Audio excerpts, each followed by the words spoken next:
Okay, we want to find a Maclaurin series for this, and we also want to find the radius of convergence, as well as assume that this has a power series expansion.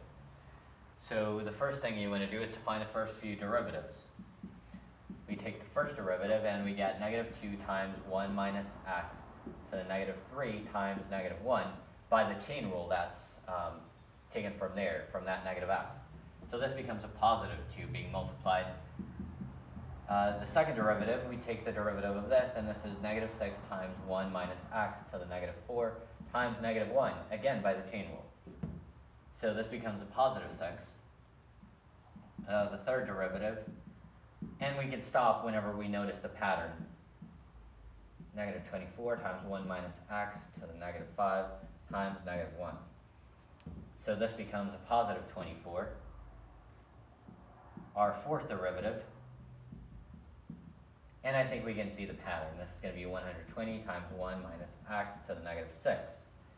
So clearly we have some n factorial stuff going on in there, and we need to find the general formula for this.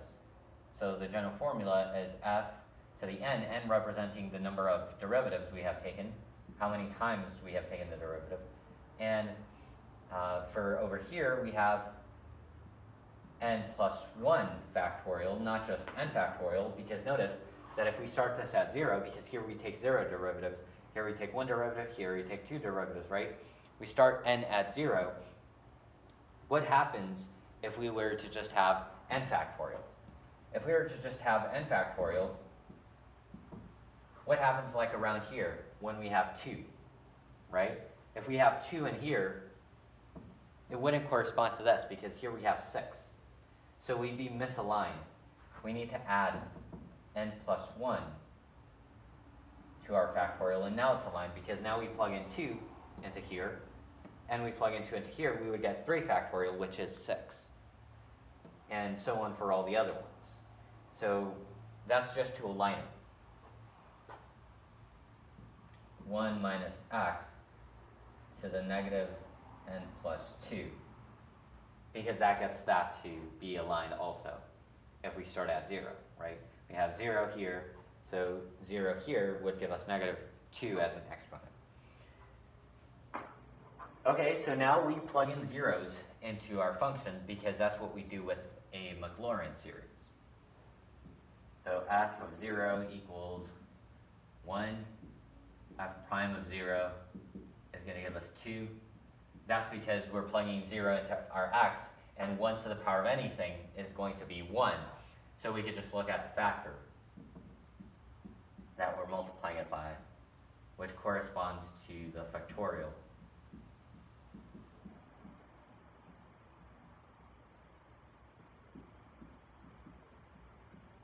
So obviously these are factorials. We have 1 factorial, we have 2 factorial, this is 3 factorial, this is 4 factorial, this is 5 factorial.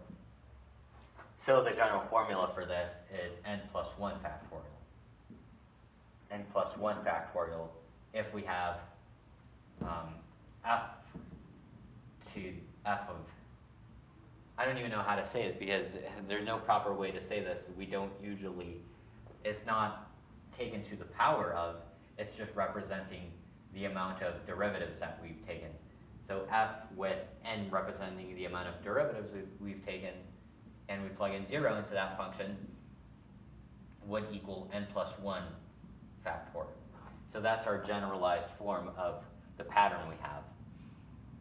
Now we can actually plug it into our Maclaurin series. So how does our Maclaurin series look? We start at 1, then we have 2 factorial, we have x,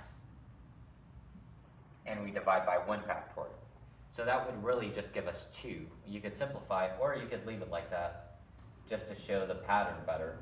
3 factorial, we got that from there, and what we're getting from the bottom is just from the Maclaurin series itself. We divide by 2 factorial and multiply by x squared. So this portion is from the Maclaurin series, and this numerator here is what we're getting from here, from our pattern, n plus 1 factorial. So obviously this is how it would continue it would just continue, and so on and so on. So what's actually the general form of this? That would be n plus 1 factorial over n factorial times x to the n. And we would just keep doing this. This is the general form of it. But notice that we can cancel stuff out, because this is n plus 1 times n factorial. N plus 1 times n factorial, which means that the n factorials cancel out, and the general form would actually just be n plus 1 times x to the n when we plug that into a series. So our series looks like this. We start at n equals 0, we go to infinity, and then we have n plus 1 times x to the n. That's our Maclaurin series. Now that we have this, we can go and take the ratio test in order to find the interval of convergence. So the ratio test is obviously from previous chapters, and that can give us the radius of convergence. We take the absolute value and take the limit as n approaches infinity, and if that's whatever that is, which is less than 1, that's the interval of convergence. And hence we can find the radius of convergence also directly. But I'm going to show you. Limit as n approaches infinity of the absolute value. We plug in n plus 1 for all n's, because that's just the ratio test. So we do n plus 1, where we found an n plus 1, like this, like that, and then divide by the normal unchanged version. Slanted absolute value. This becomes n plus 2, n plus 2. Here we have x to the n canceling out with an x to the n, but still leaving us an x to the power of 1, which is just x. We take the limit as n approaches infinity. This is going to give us 1, because this goes to 0, this goes to 0, and this became 1, and that became 1. So we're just left with x.